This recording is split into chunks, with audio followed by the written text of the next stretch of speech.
हमने और हमारे पूर्वजों ने इस प्रकार की महामारी आएगी और इतना बड़ा संकट आएगा ये कभी हमने सोचा नहीं था। कोविड-19 संक्रमण की चिंता पूरे विश्व में है, लेकिन जिसके घर में, जिसके परिवार में ये कोविड-19 का हमला हुआ है, उनका प्रेशर क्या होता है ये कल जया जी ने बताया। और ये मैं भी महसूस कर रहा हूँ जया जी कि मेरी माँ जिनकी उम्र 80 साल की है वो भी कोरोना संक्रमित है और 15 दिन से वो अस्पताल में आईसीयू में है। मेरा जो भाई है छोटा, जो विधायक है महाराष्ट्र विधानसभा का, वो भी कोरोना संक्रमित है, वो भी आईसीयू में है। मैं ये इसलिए बताना चाहता हूँ कि कल वहाँ से हमारे साथी वहाँ बैठकर हमारे निंदा कर रहे थे कि आप लोग क्या कर रहे हो, आप कुछ नहीं कर रहे हो। लेकिन हम लोग जो लोक प्रतिनिधि है, जो राजनीतिक कार्य करता है, हमको लोगों में जाना पड़ता है, लोगों से मिलना पड़ता है, लोगों की मदद करनी पड़ती है जाकर। इसी वजह से हमारा भी संक्रमण होता है और हमें भी इस संकट से जूझना पड़ता है। एक बात समझी जानी चाहिए कि ये कोई राजनीति की लड़ाई नहीं है, अपनी और दूसरों की जिंदगी बचाने की लड़ाई है और इससे हर व्यक्ति को अपना योगदान देना है, तभी देश की तबीयत खुशनुमा रहेगी। जैसे कि विनय सहस्त्रबुद्धे साहब हमारे मित्र नहीं है, अगर आप उनका भाषण कर सुने तो उनका पूरा भाषण महाराष्ट्र सरकार ने कुछ नहीं किया। महाराष्ट्र सरकार पूरी तरह से फेल है, सिर्फ निंदा की, खिंचाई की। जहां जहां पश्चिम बंगाल, वेस्ट बंगाल, झारखंड, दिल्ली सरकार कुछ नहीं करते हैं, बाकी सब सरकारें ठीक कर रहे हैं, ये ऐसा नहीं है।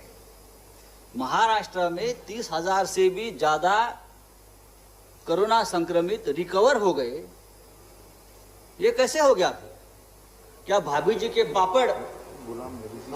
पापड़ खाकर ये सब ठीक हो गए पूरे देश में?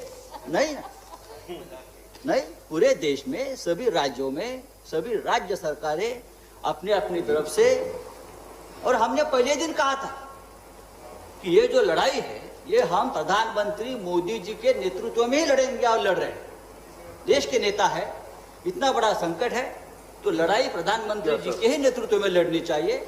और हमने पूरा प्रोटोकॉल जो फॉलो किया है प्रधानमंत्री जी के निर्देश से फॉलो किया हमारी महाराष्ट्र सरकार ने।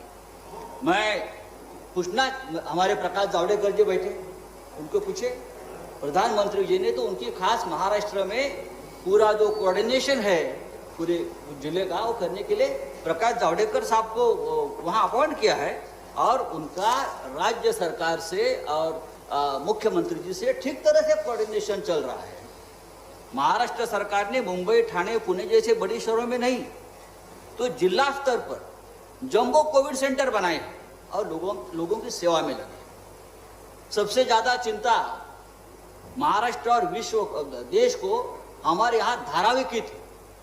धारावी जो सबसे बड़ा एशिया का जो झुग्गी झोपड़ी का जो एक इलाका है कि वहाँ क्या होगा, वहाँ अगर कोरोना वायरस घुस गया तो क्या होगा। और वहाँ जब कोरोना संक्रमण हुआ तो पूरा देश चिंता में आ गया था।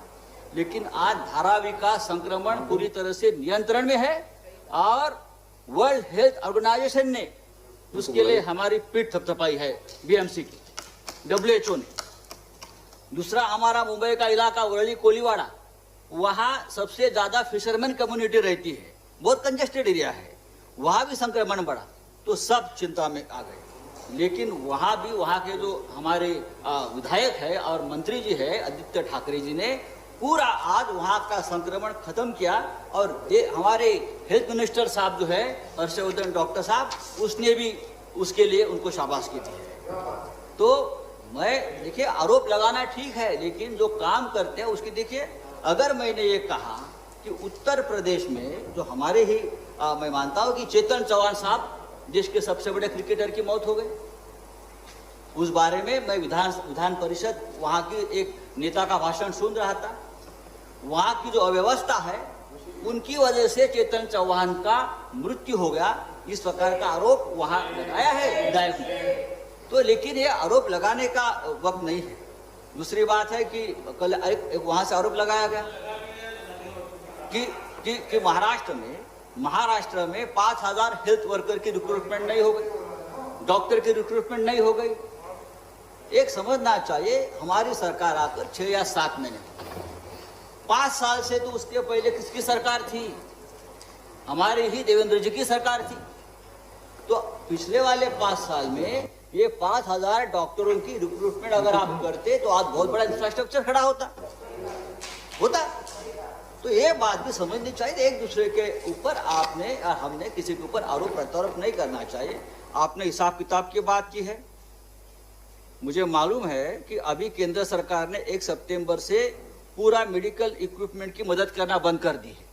उसमें पीपी किट, मास्क, वेंटिलेटर, उसके वजह से महाराष्ट्र सरकार को 350 करोड़ का ज्यादा अब बोझ आने वाला है।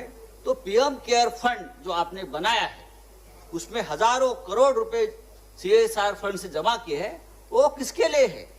वो भी सभी राज्यों के लिए है, वो आपको देना पड़ेगा। दूसरी बात है, हमारा जीएसटी का बकाया जो है वो तो दीजिए, उससे हम आगे का काम चला देंगे। अगर आप चाहते हैं कि आप राज्य सरकार अपना कोविड की लड़ाई अपने आप लड़े, तो आपके पास जो हमारा बकाया पड़ा है वो आप दीजिए। सभी राज्यों की बात मैं करता हूँ। महाराष्ट्र सरकार को मैं बताना चाहता हूँ कि मार्च महीने में जब ये शुरू हुआ कोविड का संकट, तो पूरे राज्य में सिर्फ हमारे महाराष्ट्र में 1 टेस्टिंग लैब थी, लेकिन आज 405 टेस्टिंग लैब पूरे महाराष्ट्र में हमने खड़े किए 5 महीने में। माननीय संजय जी कंक्लूड करिए। सर करता हूँ सर। तो बात ऐसी है सर कि मास्क तो लगाऊंगा मैं, केंद्र सरकार ने देना बंद कर दिया है, इसलिए अच्छा किया आपने, चेयरमैन साहब ने अभी बता करके हम सबको आग्रह किया था। बात ऐसी है कि केंद्र सरकार के 7 मंत्री संक्रमित हुए हैं, तो ये किसी के ऊपर नहीं है कि आप कौन से राज्य से आते हो। आज मैंने सुना है कि हमारे नितिन गडकरी जी संक्रमित हुए हैं। मैं उनके जल्दी ठीक होने की कामना करता हूँ। दूसरी बात, आज देश में 50 लाख से भी ऊपर ज्यादा संक्रमण का आंकड़ा गया है।